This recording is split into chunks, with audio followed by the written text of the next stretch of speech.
Hi, I'm getting ready to read you chapter 12 of The Iron Dragon Never Sleeps. It's the last chapter, and then I'm going to read you the afterword. The train whistle blew once. Eli Tucker was helping Marjorie and Winnie up onto the train. Their luggage was already on board. Time to go, said Eli. He gave Winnie a kiss. You take care of your mother, all right? Winnie nodded. It was hard to believe that she was going home. Rose and Julia were waiting. It would be good to see them. Still, her railroad summer had passed all too quickly. Cheer up, Winnie. You'll like school, I'm sure. Take care, Marjorie. I'll see you in a few weeks. Don't forget to shave, Papa. Her father cupped his hand to his ear. What's that? He asked, smiling. It's hard to hear over the engine noise. Never mind, said Winnie. Just be careful. The train shuddered. Let's go sit down, said Mrs. Tucker. I think I'll watch from here, said Winnie. I'll come in after we leave. All right, dear, but just for a minute. The train started up. Winnie took a last look at Cisco. The row of low buildings hadn't changed much during her stay, and soon the railroad would be moving its supplies to the other side of the mountains, her father had said. Farther and farther, she thought, and with so many miles to go. Wasn't that someone coming down the street? It looked like Lee. What was he carrying? He seemed to be running for the train. Wait, wait, he cried. The train was still moving slowly, slowly enough that Lee could catch it. What are you doing? Winnie shouted. I have brought you something, he shouted back. He ran alongside the train car and handed her a package. A farewell gift, he said. Then he fell back, panting for breath. Winnie unwrapped the gift. It was a kite made of red paper and wood, a kite shaped like a dragon. Thank you, Lee, she called out. It's beautiful. He nodded and waved goodbye. Winnie waved too. As the train gained speed, she tied the string to the railing and released the kite behind the platform. The red dragon twisted and turned in the rippling wind. Then its wings steadied, and it rose high into the air. There it stayed, the paper dragon above the iron one, proudly flying over the train tracks that ran west to the mountains and east to the sea. And that's the end. So she learned a little bit about another culture, learned maybe to understand, see a little bit of discrimination that a lot of the Celestials, the Chinese immigrants, faced in California. I'm going to read you the afterword to the book. I think it's fairly short. Hopefully, it'll fit on here. Fingers crossed. Afterward, The Iron Dragon Never Sleeps is a story set during the construction of the Transcontinental Railroad. Almost all the characters are fictional. The major places and events, though, are true. The town of Cisco was a staging point for the Summit Tunnel construction in 1867. It was the only time during those years that a mining engineer like Eli Tucker might have stayed in one place long enough for his family to come live with him. For many years, building a transcontinental railroad had been considered impossible. There were problems of transporting supplies. There were problems of assembling a workforce. Most of all, there was the problem of crossing the Sierra Nevadas. In the late 1850s, though, an engineer named Theodore Judah surveyed a route through the Sierra Nevadas. Largely forgotten today, Judah laid the groundwork for the huge project that followed.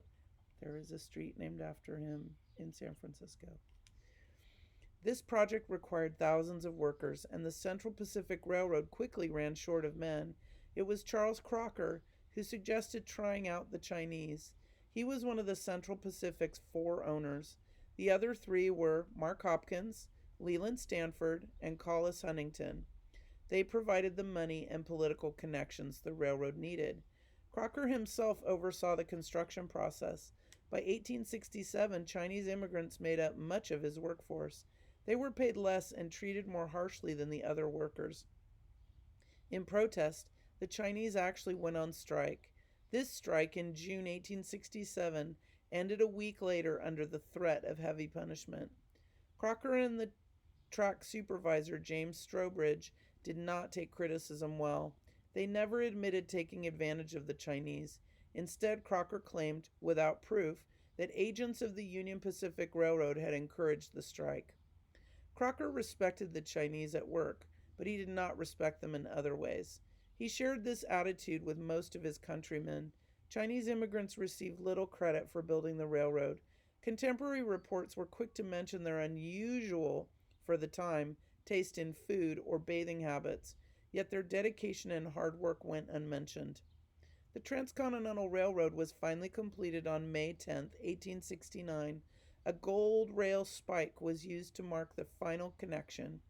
Afterward, officials of both the Central Pacific Railroad and the Union Pacific Railroad gave speeches. They were grateful for having reached such a milestone. They thanked themselves and they thanked each other. They thanked God and they thanked the United States government. Nobody thanked the Chinese. Yet without their contribution, their energy, their reliability, their willingness to undertake dangerous and thankless tasks, driving in that golden spike would have been delayed many years. One of the things that's kind of interesting is that when the railroad was completed, it was completed in a town called Promontory Point, Utah.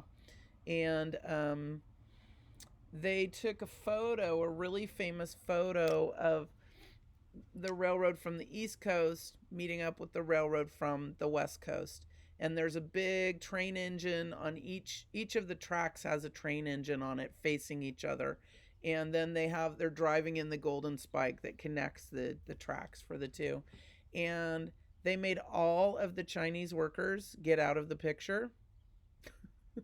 So when they took the picture, they either put the Chinese people in back, or like if they were going to show, they made them get out of the picture. And they took this photo. Remember, in the olden days, photos had a long exposure, so in a big box with the black cape over the top of it, a black blanket over the top. And so photos took about 10 or 15 minutes for them to take the picture. So in the picture, there are little or no Chinese workers, when really the Chinese workers did most of the work and most of the really difficult, dangerous work.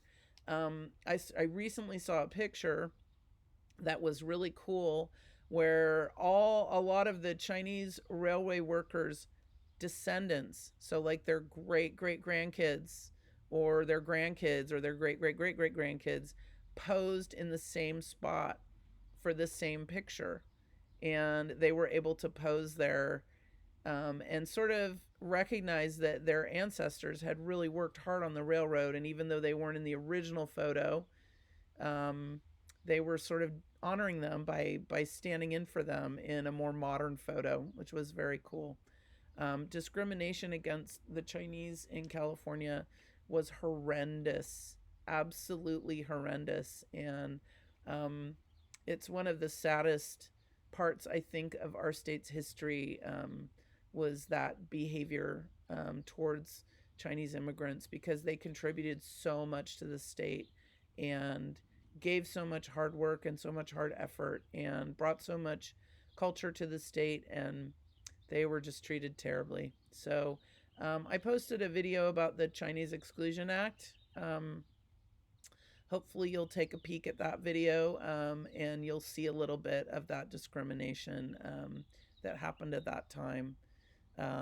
Usually I make my class watch an hour-long documentary about that, but I was not able to find it online, sadly. So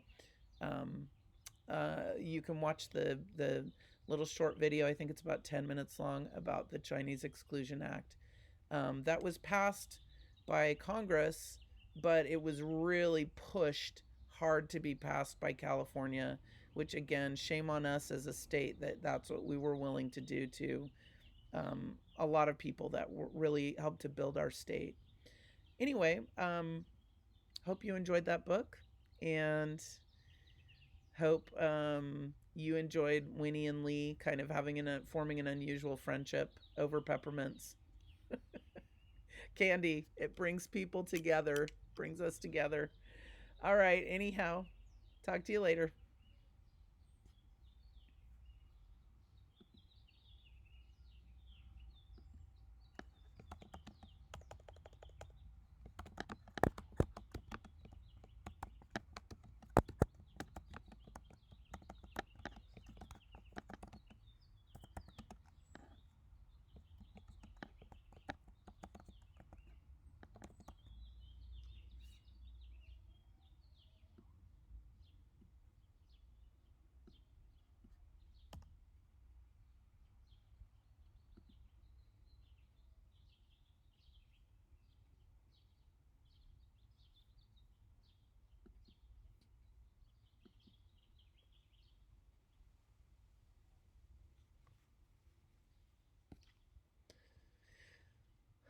Uh oh, it looks like it's freezing.